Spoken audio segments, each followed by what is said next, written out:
विश्वानि देव सवितरदुरितानि पराशुभ यद्भद्रं तन्न आशुभ।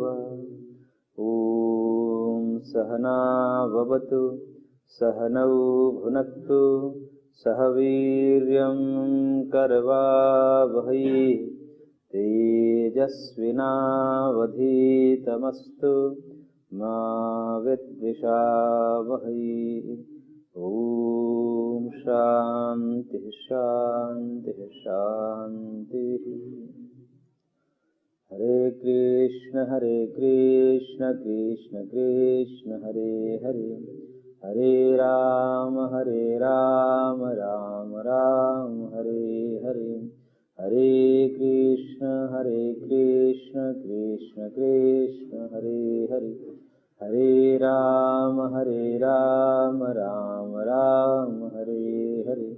हरे कृष्ण कृष्ण कृष्ण हरे हरे, हरे राम राम राम हरे हरे। ओम कृष्णाय वासुदेवाय हरये परमात्मने प्रणतः क्लेशनाशाय गोविंदाय नमो नमः। ओम श्री परमात्मा नमः। श्रीमद् भगवद गीतामृतम सांख्य योग नामक दूसरे अध्याय पर हम चर्चा कर रहे थे, जिसमें श्लोक संख्या 64 तक हमने विचार किया। भगवान यहाँ पर विगत कुछ सूत्रों से विषयों के चिंतन करने वाले व्यक्ति की दुर्दशा बताई कि जो बारंबार विषयों का ध्यान करता है, चिंतन करता है, उसका अंततः विनाश हो जाता है, नाश को प्राप्त हो जाता है, अर्थात भयंकर दुख की प्राप्ति होती है। यही नाश का तात्पर्य यहाँ पर। आत्मा को तो नाश होता नहीं, तो नाश का तात्पर्य यहाँ पर भयंकर दुख से है कि भयंकर दुख की योनि में, गर्त में चला जाएगा, फिर वहां से उबरना निकलना मुश्किल हो जाएगा। तो विषयों का ध्यान करता हुआ व्यक्ति अंततः नाश को प्राप्त होता है क्रोध पूर्वक।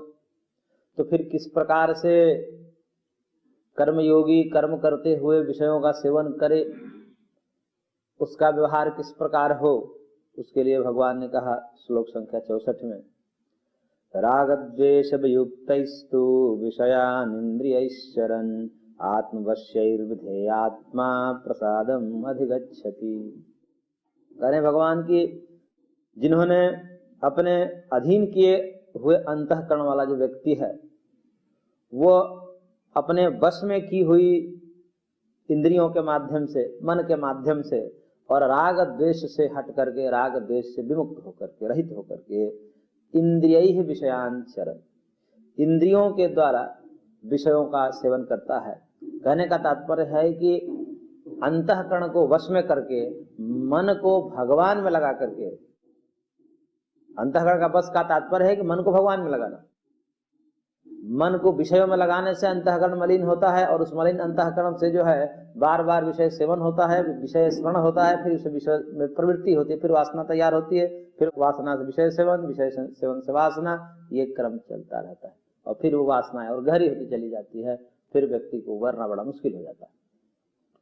तो राग द्वेष रहित कब व्यक्ति होगा? जब अंतःकरण में भगवान को बसाएगा, हृदय में भगवान को बसा करके जब रखेगा बारंबार, तो हृदय पवित्र होता है, अंतःकरण पवित्र होता है। और उस पवित्र अंतःकरण से, यानी कि मन को बस में करके तब इंद्रियों के माध्यम से जो विषय सेवन करता है, तो वो प्रसादम अधिगच्छति, वो निर्मलता को प्राप्त होता है, वो अंतःकरण की पवित्रता को प्राप्त होता है, और पवित्र अंतःकरण में ही परमात्मा का प्रकाश होता है। इसलिए मन में भगवान को बसा करके इंद्रियों को संसार में लगाने से फिर वो जो है विषय उसको बाधित नहीं करते।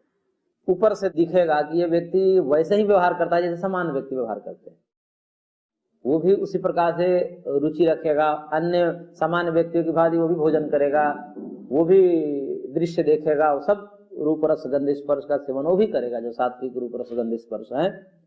लेकिन ऊपर से देखने में लोग को तो ही लगेगा कि ये तो हमारे जैसा ही व्यक्ति है, परंतु आंतरिक दृष्टिकोण से वो मन से संसार से जुड़ा नहीं है, मन से भगवान से जुड़ा है। इसलिए ऐसे व्यक्ति राग द्वेष से रहित होकर के और फिर इंद्रियों के द्वारा विषयों का सेवन करता है तो उसका अंतःकरण निरंतर दिनों दिन प्रसन्न हो जाता है, यानी कि स्वच्छ हो जाता है, निर्मल हो जाता है और अंतःकरण की पवित्रता को प्राप्त करता है। और जब अंतःकरण पवित्र हो जाता है तो उसका क्या फल है? तो भगवान कह रहे हैं प्रसादे सर्व दुखानां हानिरस्य उपजायते प्रसन्न चेतस ह्यासु बुद्धि पर्यवतिष्ठते। करें जब अंतःकरण पवित्र हो जाता है, शुद्ध अंतःकरण हो जाता है, उसके सारे वासनाएं, सारे राग द्वेष सब खत्म हो जाते हैं, तो उसका फल होता है अस्य सर्व दुखानां हानि। उस साधक के, उस कर्म योगी के समस्त दुखों का नाश हो जाता है। समस्त दुख कौन कौन से? 3 प्रकार के दुख होते हैं, आध्यात्मिक दुख, आदि भौतिक दुख और आदि दैविक दुख। तो ये तीनों प्रकार के दुखों की हानि हो जाती है इस अंतःकरण पवित्र साधक के। और प्रसन्न चेतसः हि आशु बुद्धि परिवर्तिष्ठते।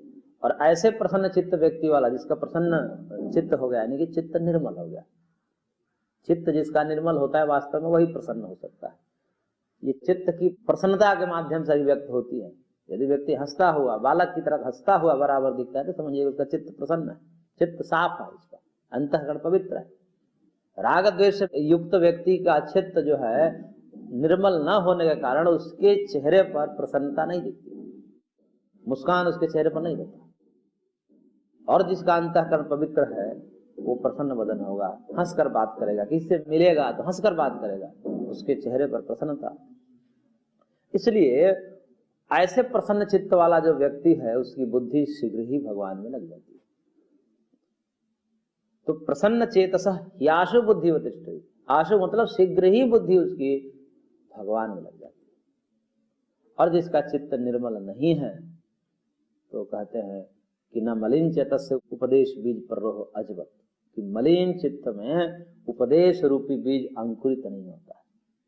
मलिन चित्त का मतलब अत्यंत राग है, अत्यंत द्वेष है, अत्यंत लोभ है, तो काम क्रोध लोभ इत्यादि अत्यंत। एक तो होता है कि सामान्य तो सबका चित्त होता ही है, सामान्य रूप से राग द्वेष तो सबके होते हैं, सब में कोई ऐसा व्यक्ति नहीं है कि जिसके अंदर राग द्वेष न हो। यदि राग द्वेष न हो तो महर्षि गौतम न्याय शास्त्र में कहते हैं कि वीत राग जन्म आदर्शनाथ। यदि वीत राग हो जाता है व्यक्ति तो फिर जन्म ही क्यों लेता? तो जन्म हमने लिया है, मनुष्य शरीर धारण किया, इसका मतलब राग है। तो एक होता है कि सामान्य राग होना, एक होता है अत्यंत राग होना, अत्यंत कामी, अत्यंत क्रोधी, अत्यंत लोभी। उन व्यक्ति के चित्त में तो ये उपदेश रूपी बीज अंकुरित नहीं हो पाता। ऐसा महर्षि उनको कितना भी समझाइए, कितना भी सत्संग करिए, कुछ होने वाला नहीं। तो सामान्य राग हो तो उसको दबा करके प्रयत्न पूर्वक उपदेश रूपी बीज अंकुरित हो सकता है। फिर वो जो है वृक्ष रूप भी लेगा, पल्लवित पुष्पित भी होगा, तो उसके अंदर वो फलीभूत भी होगा। परंतु अत्यंत जैसे उसर भूमि में बीज अंकुरित नहीं होता, ऐसे अत्यंत रागासक्त, अत्यंत लोभासक्त, अत्यंत क्रोधासक्त व्यक्ति के चित्त में भी उपदेश रूपी बीज नहीं हो सकता अंकुरित। तो सामान्य रूप से है तभी तो ये सब उपक्रम बताए गए हैं। अथवा राग द्वेष ही ना हो तो राग द्वेष को नष्ट करने के उपाय कहाँ बताए जाएंगे? इसलिए जो साधक होता है वो अपनी राग द्वेष मिटाने के लिए ही तो कर्मयोग का आलम्बन लेता है, या कोई भी साधन का आलम्बन क्यों लेता है? वो रोगी है, यानी कि राग द्वेष रूपी रोग लगा हुआ है। एक सबसे बड़ा रोग तो कहते हैं भवरोग लगा हुआ है सबको, सबसे बड़ा रोग है भवरोग, यानी कि जन्म मरण का चक्कर जो है ये सबसे बड़ा रोग है, क्योंकि यही मूल रोग है और यहीं से सारे रोग उत्पन्न होते हैं। अब सोचिए कि जन्म ही नहीं होता तो जितने भी दुख होते हैं सारे होते, शरीर से संबंधित, मन से संबंधित कोई भी दुख नहीं होता। तो शरीर के होने से ही सारे दुख होते हैं और शरीर के न होने से सारे दुख नहीं होते। तो क्या करें? शरीर को हटा लें? कैसे हटेगा? आत्महत्या करके हटा लें तो करेंगे फिर हो जाएगा, और आत्महत्या भी एक जघन्य पाप हो जाएगा। तो इस प्रकार से ये कैसे हटेगा? तो कहते हैं कि इसके लिए तो एकमात्र तत्व ज्ञान है, एकमात्र विवेक ज्ञान है, ब्रह्म ज्ञान है, भगवत साक्षात्कार है, उसके अतिरिक्त और ये छूट ही नहीं सकता। इसलिए वो छुड़ाने के लिए वो जब प्राप्त हो जाएगा तो सारे दुखों की हानि हो जाएगी। कहने का मतलब यहाँ पर ये है कि अंतःकरण पवित्र होगा, एक तो होता है पूर्ण अंतःकरण पवित्र होना, और एक होता अपेक्षाकृत अंतःकरण पवित्र। जैसे पहले की अपेक्षा जब हमने साधना शुरू की, कर्म योग का आलम्बन किया और भगवत भाव से कर्म करना प्रारंभ किया, भगवान को हृदय में बसा करके और शरीर से और इंद्रियों से जगत के काम करते हुए जब हमने शुरू किया, तब हमने देखा कि पूर्व की अपेक्षा हमारी कामनाओं में गिरावट आई। पूर्व में जितना राग था अब वो राग कम हो गया, परंतु खत्म नहीं होगा। क्रिया योग से कहते हैं, महर्षि पतंजलि ने भी कहा कि क्रिया योग से ये राग खत्म नहीं होते, तनु हो जाते, कमजोर हो जाते, क्षीण हो जाते, यानी कि अब ऐसा हो जाता है कि जैसे न के बराबर, लेकिन खत्म नहीं हो जाते। आलंबन पाकर के वही कालांतर में फिर प्रकट भी हो सकते हैं। इसलिए साधकों को भी देखा गया है कि कई बार आलंबन पाकर के उनकी वासनाएं फिर जागृत हो गई। क्यों? क्योंकि ब्रह्म प्राप्त नहीं किया था। ब्रह्म प्राप्त न करने के कारण वो जो रस बना हुआ था, जो पूर्व में भगवान ने कहा कि रसवर्जम रसोप्यस्य परम दृष्टवा निवर्तते, कि निराहार करने से तो इंद्रियां विषयों के सेवन करने में शिथिल हो जाती है, परंतु रस बना रहता है, आसक्ति बनी रहती है। तो कहने का मतलब क्षीण तो हो जाता है, क्लेश क्षीण तो हो जाते हैं, लेकिन दग्ध बीज नहीं होते, नष्ट नहीं होते। तो नष्ट कैसे होंगे? तो कहते हो भगवत साक्षात्कार से नष्ट होगा। तो भगवत साक्षात्कार जब होगा तो सारे क्लेश दग्ध बीज यानी कि नष्ट हो जाएंगे, और नष्ट हो जाएंगे तो फिर सर्व दुखा नाम हानि, फिर समस्त दुखों की हानि समझनी चाहिए। और अपेक्षाकृत ही यहाँ पर अंतःकरण पवित्रता की बात समझनी चाहिए, क्योंकि पूर्ण अंतःकरण पवित्र तो भगवत प्राप्ति के बाद ही होगी, और भगवत प्राप्ति के बाद पूर्ण अंतःकरण यदि होगा तो फिर उसको पहले ही क्यों कह दिया? प्रसादे सर्व दुखा नाम हानि। प्रसाद होने पर, चित्त की प्रसन्नता होने पर, निर्मलता होने पर समस्त दुखों की हानि हो जाती है। यानी कि चित्त अपेक्षाकृत निर्मल होगा तब उसका अंततः फल जो होगा वह तीनों प्रकार के दुखों से हानि। लेकिन यहाँ क्रम ऐसा बताया है कि प्रसादे सर्व दुखा नाम हानि, चित्त की निर्मलता से समस्त दुखों की हानि होती है, और उस प्रसन्न चित्त वाला व्यक्ति को बुद्धि शीघ्र ही ब्रह्म में प्रतिष्ठित हो जाती है, लग जाती है। तो यहाँ पर ब्रह्म की प्राप्ति बाद में दिखाई गई, चित्त की निर्मलता पहले दिखाई गई है। तो समझना चाहिए कि अपेक्षाकृत चित्त निर्मल हो जाता है, यानी कि क्लेश तनों वाली जो बात है योग शास्त्र में, कि क्लेश पहले की अपेक्षा कम हो जाते हैं, राग कम हो जाएगा, द्वेष कम हो जाएगा, काम क्रोध लोभ ये सब कम हो जाएंगे, तब व्यक्ति का चित्त प्रसन्न हो जाता है, और उस प्रसन्न चित्त से बुद्धि शीघ्र ही भगवान में लग जाती है, और उसका अंततः फल ये होगा कि तीनों प्रकार के दुखों से निवृत्ति, फिर वो मोक्ष को प्राप्त हो जाता है। यह समझना चाहिए। अब कह रहे हैं भगवान आगे श्लोक संख्या 66 में, नास्ति बुद्धिरयुक्तस्य न चायुक्तस्य भावना न चाभावयतः शांति अशांतस्य कुतः सुखम। कह रहे हैं कि अयुक्तस्य बुद्धि नास्ति, जो अयुक्त है, अयुक्त का मतलब कि जिसका चित्त समाहित नहीं, समाहित का मतलब यहाँ पर जिसका चित्त भगवान में नहीं लगा हुआ है, यानी कि जिसके हृदय का, जिसका मन का, जिसके बुद्धि का विषय भगवान नहीं बने हैं, ऐसे व्यक्ति असमाहित चित्त वाले कहे जाते हैं। यानी कि समाहित का मतलब उनका चित्त अभी एकाग्र नहीं हुआ है, एक लक्ष्य निर्धारित नहीं हुआ है उनके मस्तिष्क के द्वारा, उनके बुद्धि में नाना प्रकार के लौकिक विषय ही आ रहे हैं, उनकी बुद्धि का विषय लौकिक विषय ही बने हुए हैं, भगवान विषय नहीं बना हुआ। तो चूंकि लौकिक विषय बनने के कारण लौकिक विषय अनंत हैं, असंख्य हैं, तो उस असंख्य पदार्थों में बुद्धि लगने से फिर बुद्धि बेचैन हो जाती है, व्यग्र हो जाती है, चंचल हो जाती है। इसीलिए कहा कि असमाहित, अयुक्त से मतलब असमाहित अंतःकरण से। तो उस असमाहित अंतःकरण वाले व्यक्ति जिसकी बुद्धि कहाँ लगी हुई है? विषयों में लगी हुई है, संसार में लगी हुई है,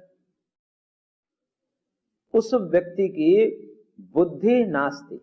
बुद्धि का मतलब यहाँ पर कौन सी बुद्धि है? आत्म विषयिणी बुद्धि है, परमात्म विषयिणी बुद्धि है, परमार्थ विषयिणी बुद्धि है। कि ऐसे असमाहित अंतःकरण वाला व्यक्ति जो विषयों को ही सब कुछ सर्वस्व मानता है, ऐसे व्यक्तियों को कभी भी आत्म विषय बुद्धि उत्पन्न नहीं होगी। वो कभी भगवान के विषय में सोच भी नहीं सकता, चिंतन भी नहीं कर सकता। उसको किसी सत्संग में बैठा दीजिए तो उसके लिए ऐसा लगेगा जैसे सांप काट रहा है, वो बैठ ही नहीं पाएगा। क्यों? क्योंकि बुद्धि में बैठा रखा है संसार, तो सोच भी नहीं सकता भगवान के विषय में।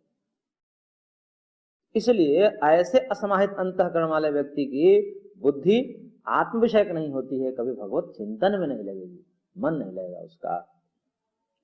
और ऐसे अयुक्तस्य भावना नास्ति, और ऐसे ही अयुक्त व्यक्ति को जो विषय को ही सर्वस्व समझ रहा है, जिसकी अंतःकरण की वृत्ति बहिर्मुखी हो रखी है, इंद्रियां बहिर्मुखी हो रखी हैं, ऐसे अयुक्त यानी कि बहिरंतःकरण वाले जो बहिर्मुखी जीवों की भावना भी नहीं होती है, भगवान के प्रति भाव भी नहीं जगता। बुद्धि तो सोचना होता है, और जब सोचेगा ही नहीं तो भाव कहाँ से आएगा? क्योंकि भाव भी धीरे धीरे जगता है, क्योंकि भगवान ने पहले ही बता दिए, विषयों के संदर्भ में तो बता ही दिए, ध्याय तो विषयान पुंसः, कि जैसे जैसे ध्यान करेंगे, चिंतन करेंगे तो उसमें राग होगा। राग मतलब प्रीति है, एक प्रकार से। प्रीति दो प्रकार की होती है, एक संसार से प्रीति होगी, एक भगवान से प्रीति है।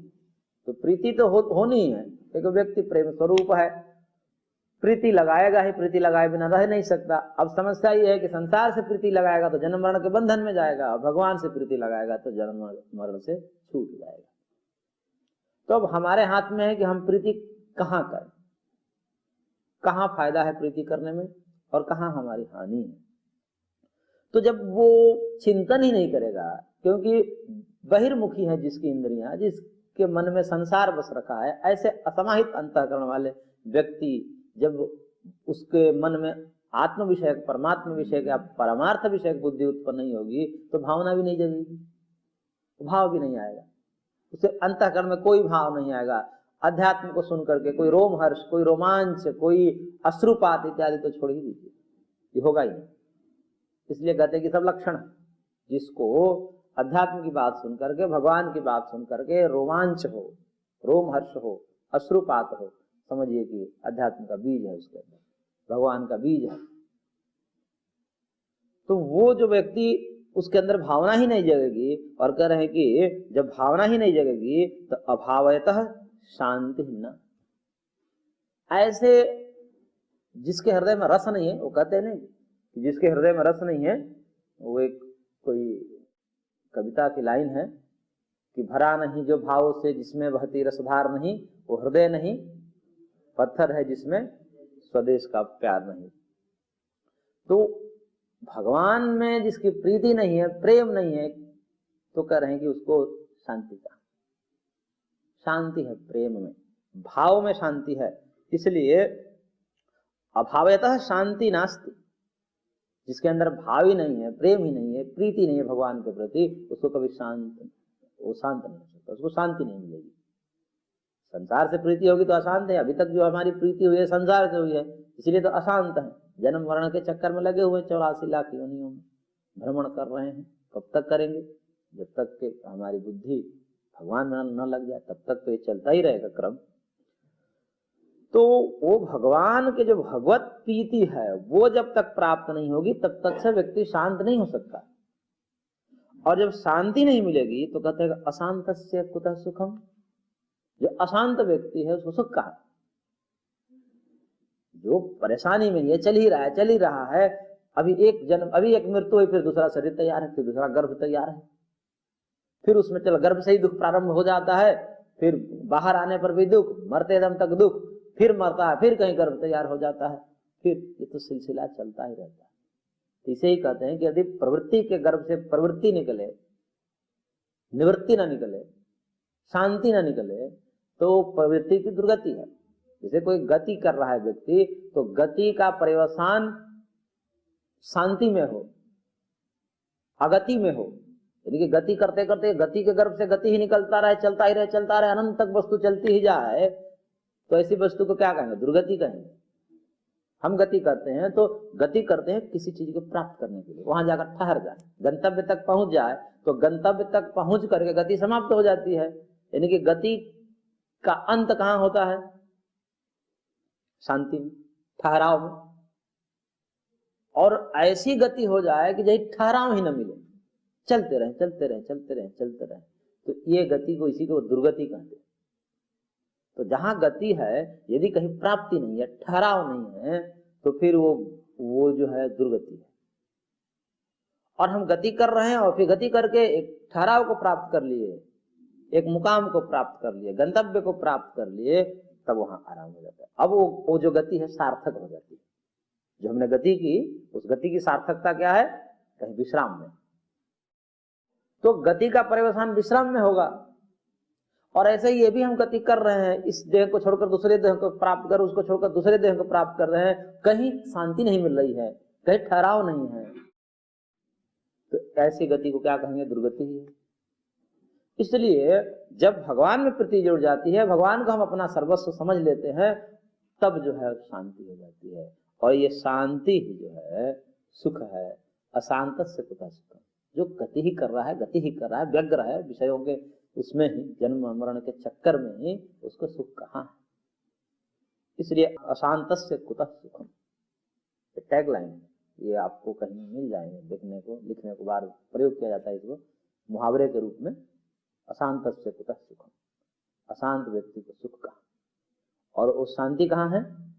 शांति है भगवान में, भगवान की प्रीति में, भगवान की भक्ति में शांति है। इसलिए शांत रहने के लिए यहाँ पर फिर वही जो विषयों का चिंतन किया था, उसके जगह पर यदि भगवान का चिंतन शुरू हो जाए तो हम ध्याय तो विषयान पुंसा था, अब उस ध्यान के जगह पर विषय का ध्यान चल रहा था, उसके जगह पर भगवान का ध्यान चलने लगे, तो जो विषय में प्रीति थी अब वो भगवान में प्रीति हो जाएगी। तो जो राग कहा था ना, ध्याय तो विषयन पुंसा संगात तेषु उपजाए, तो उसमें संग राग प्रीति हो जाएगी विषयों में। तो विषयों में प्रीति का तो अंत में विनाश ही फल बताया। लेकिन उसी जगह पर जो चित्त अभी विषयों का चिंतन कर रहा था, वही चित्त अब भगवान का चिंतन करने लगा, तो भगवान में प्रीति हो जाएगी। और जब भगवान में प्रीति हो जाएगी तो शांत हो जाएगा, और जब शांत हो जाएगा तो सुख हो जाएगा, क्योंकि सुख शांति में ही है। वास्तव में सुख जो है शांति ही सुख है। तो अशांत से कुतः सुखम, अशांत को सुख कहाँ, ऐसा कहा भगवान। अब जो स्वेच्छाचारी होकर के इंद्रियों को अनियंत्रित छोड़ करके, इंद्रियों को मन के द्वारा और मन को बुद्धि के द्वारा नियंत्रित करना पड़ता है। ये मन भी काबू में नहीं आता, मन को बुद्धि से नियंत्रित करना पड़ता है। और बुद्धि से नियंत्रित कर जब मन हो जाता है तो फिर इंद्रियां जो है काबू में आ जाती है। इंद्रियां ऐसे काबू में नहीं आएगी जब तक मन को काबू में नहीं किया जाए। और मन काबू में कैसा आएगा? बुद्धि परिष्कृत जिसकी है उसी का मन काबू में आ जाएगा। अब बुद्धि परिष्कृत कैसा है? बुद्धि ज्ञान से परिष्कृत होती है। बुद्धिर ज्ञानेन शुद्ध्यति, मनुस्मृति का वाक्य है कि बुद्धि की शुद्धि होती है ज्ञान से। और ज्ञान क्या है? शास्त्र ज्ञान है, गुरु के प्रदत्त ज्ञान है, भगवान के द्वारा दिया हुआ ज्ञान, ये सब ज्ञान है। ज्ञान ये सब ज्ञान है, भौतिक ज्ञान नहीं। ज्ञान का तात्पर्य यहाँ पर अध्यात्म ज्ञान से है। तो उस अध्यात्म ज्ञान से बुद्धि शुद्ध होती है। और उस बुद्धि में हम जितना ही ज्ञान भरेंगे, शास्त्र ज्ञान, वो बुद्धि हमारी परिष्कृत होती है। और शास्त्र ज्ञान जब भरते हैं तो बुद्धि जो है विवेकवान हो जाती है, यानी कि क्या कर्तव्य है, क्या अकर्तव्य है, क्या हमारे लिए हानिकारक है या क्या लाभदायक है, ये विवेचन करने में बुद्धि समर्थ हो जाती है। जब हम शास्त्र ज्ञान नहीं प्राप्त करते तब हमारी बुद्धि उस प्रकार से अपना कल्याण नहीं देख पाती। एक कल्याण होता है कि और इसी जन्म का कल्याण देखना, जिसको आजकल बौद्धिक लोग कहते हैं कि भाई बहुत दूर तक सोच कर काम करते हैं, तो वो इसी जन्म का सोचते हैं, अगले जन्म का वो भी नहीं सोचते। तो अगले जन्म का भी अपना कल्याण सोचने के लिए बुद्धि को बहुत परिष्कार की आवश्यकता है। और बुद्धि परिष्कृत होगी जब उसको शास्त्र ज्ञान से भरा जाएगा। बार बार शास्त्र सुनना, बार बार पढ़ना, बार बार सत्संग करना, ऐसा करने से बुद्धि में वो ज्ञान भरेगा। और वो ज्ञान जो है फिर निर्णय लेने में कि ये क्या कर्तव्य। अभी जो मन में वृत्ति उठी, मन में कुछ चिंतन आएगा, मन में संकल्प विकल्प आएंगे, तो अब वो संकल्प विकल्प हमारे लिए अनुकूल है या प्रतिकूल है, हमारे लिए कल्याणकारी है या अकल्याणकारी है, हमको भवसागर में डुबाने वाली है या भवसागर से पार करने वाली है, इसका निर्णय कौन करेगा? बुद्धि वही कर सकती है जो बुद्धि ज्ञान से परिपूर्ण है, जिसमें शास्त्र ज्ञान भरा पड़ा है। वो बुद्धि अब निर्णय करने में समर्थ हो जाएगी। अब जब निर्णय करने में समर्थ हो जाएगी तो उसको लगता है कि नहीं, इससे अकल्याण है हमारा, इससे कल्याण है, तो इस कल्याणकारी को चयन करना और अकल्याणकारी विचारों को हटा देना। इसलिए मन में आया अकल्याणकारी विचार आया तो उसको बुद्धि नियंत्रित कर देती है, उसके बहकावे में नहीं आती, मन फिर नियंत्रित कर दी जाती है बुद्धि के द्वारा। तो इस प्रकार से बुद्धि के द्वारा मन को नियंत्रित करके और फिर इंद्रियों को नियंत्रित किया जाता है। इंद्रियां सीधे सीधे नियंत्रण में नहीं आएगी। इसलिए ज्ञान की महत्ता बहुत है। और वो भी ज्ञान किस कोटि का होना चाहिए? प्रबल कोटि का ज्ञान होना चाहिए, क्योंकि ये वासना इतनी प्रबल है कि सामान्य ज्ञान से तो काबू में नहीं आती। बारंबार जब हम वही चिंतन किए, ये कर्तव्य, हमें यहाँ जाना है, ये करना है, भगवान को प्राप्त करनी है, किसी भी दशा में भगवान को छोड़ना नहीं है, यही हमारे लिए सर्वस्व है, इसके अतिरिक्त और कहीं हमारा आधार ही नहीं है, बाकी सब दुख के ही साधन है, भगवान ही एकमात्र सुख के साधन है, यही हमारे जो है प्राणाधार है, परमेश्वर। ये बार बार जब चिंतन चलता है तो इसके जितने भी बाधक तत्व हैं कि जो ईश्वर प्राप्ति में बाधा है, उसे हम डरते हैं कि नहीं, भगवान को दूर ले जाने के ये सब साधन है। ये विचार जो हमारे मन में उठ रहे हैं, ये हमको भगवान से दूर ले जाएगा, और भगवान से दूर हो कि हम चकनाचूर हुए, ये भाव उसमें जगेगा। बार बार ऐसा चिंतन होगा, तो जब चिंतन होगा इस कोटि का, तब ये वासनाएं दबती है, सामान्य ज्ञान से नहीं। सामान्य ज्ञान का मतलब यहाँ पर केवल पढ़ लिया और पढ़ करके मस्तिष्क के कोने में रख लिया, ऐसा नहीं है। बार बार इसको चिंतन करना। आवृत्ति रसकृत उपदेशात्, ये सूत्र जो है सांख्य शास्त्र में भी आया है और ब्रह्म सूत्र में भी आया है। आवृत्ति रसकृत उपदेशात्, बार बार आवृत्ति करें, बार बार आवृत्ति करें। नहीं तो एक कहानी आती है कि तद विस्मरणे अपि भेंकीवत, कि जिस क्षण विस्मृति हो गई उस समय मामला हाथ से निकल जाता है। जैसे आप बच्चा जो है पूरा सेमेस्टर पढ़ा है, खूब बढ़िया से पढ़ा है, और परीक्षा के समय विस्मृति होगी सारी पढ़ाई उसकी, अब वो किसी काम का नहीं रह गया उसका पढ़ा। लोग तो यही कहेंगे, अरे हमारा कुछ पढ़ा ही नहीं, खाली झूठ का ये दिखावा कर रहा था, रात रात भर पढ़ने का, कुछ पढ़ा नहीं है। क्योंकि पढ़ा होता तो पास हो जाता। अब यहाँ पर क्या हुआ, उस समय स्मृति नहीं आई। जिस समय परीक्षा की घड़ी थी उस समय स्मृति आ जाए तो फिर काम हो जाए, लेकिन उस समय स्मृति आई नहीं।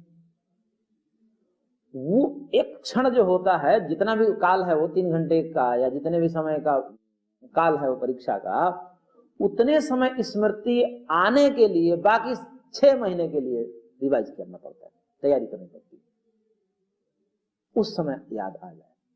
नहीं आया तो फिर किसी काम की नहीं पढ़ाई।